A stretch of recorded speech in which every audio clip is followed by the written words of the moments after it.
Welcome to Burritt Museum's Historic Park. My name is Megan and we're here today in the Balch House, which is all decorated for Christmas. And today we're going to be reading a story that you might have read if you were a child growing up in this house. We know it as The Night Before Christmas, but it was published as A Visit from St. Nicholas back in the 1820s.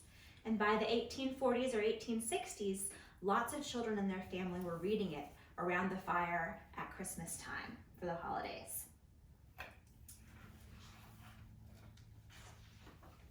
The Night Before Christmas, or A Visit from St. Nicholas. 'Twas the night before Christmas, when all through the house not a creature was stirring, not even a mouse. The stockings were hung by the chimney with care, in hopes that St. Nicholas soon would be there. The children were nestled all snug in their beds, while visions of sugar plums danced in their heads. And Mama in her kerchief, and I in my cap, had just settled down for a long winter's nap. Today we're in the bedroom in the Balch house, so this might have been where Mama and Papa were snoozing that night. When out on the lawn there arose such a clatter, I sprang from my bed to see what was the matter.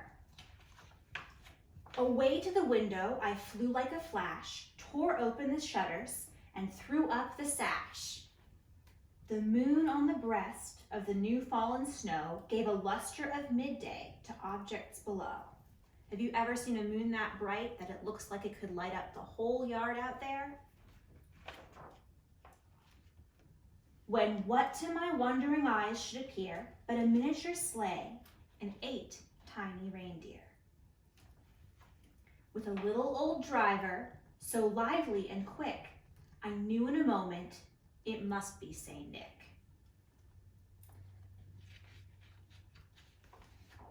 More rapid than eagles, his coursers they came, and he whistled and shouted and called them by name. Do you know all their names? See if you can say them along with me. Now Dasher, now Dancer, now Prancer and Vixen, on Comet, on Cupid, on Donder and Blitzen.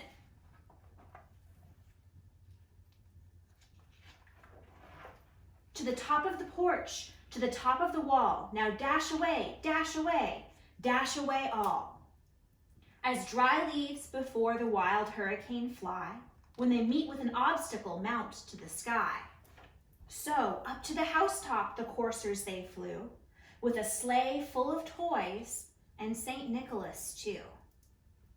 So when this was written, a sleigh on a snowy night would have been a normal thing to see, but sleigh pulled by reindeer that flew still would have been pretty magical. Then in a twinkling, I heard on the roof the prancing and pawing of each little hoof. As I drew in my head and was turning around, down the chimney St. Nicholas came with a bound. Do you have a chimney in your house? This house has 3 chimneys.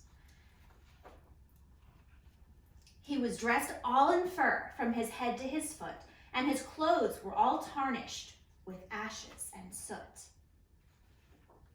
A bundle of toys he had flung on his back, and he looked like a peddler just opening his pack. So back in the 1820s when this was written, not every family knew about Santa Claus. People who had come from different countries had different ideas of what Santa Claus looked like. And the Santa Claus that we picture today comes a lot from this description that's written. His eyes, how they twinkled. His dimples, how merry. His cheeks were like roses. His nose like a cherry. His droll little mouth was drawn up like a bow, and the beard on his chin was as white as the snow. The stump of a pipe he held tight in his teeth, and the smoke it encircled his head like a wreath. He had a broad face and a little round belly that shook when he laughed like a bowl full of jelly. He was chubby and plump, a right jolly old elf, and I laughed when I saw him in spite of myself.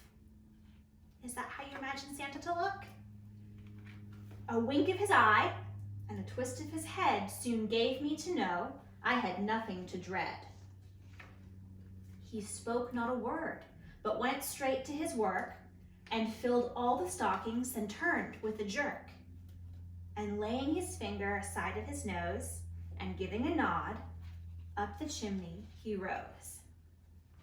He sprang to his sleigh, to his team gave a whistle, and away they all flew like the down of a thistle. But I heard him exclaim as he drove out of sight, "Merry Christmas to all, and to all a good night." Maybe you've heard that story before, maybe this is the first time that you've heard it, but I hope you all have a very Merry Christmas and a Happy New Year when we see you here again at Burritt.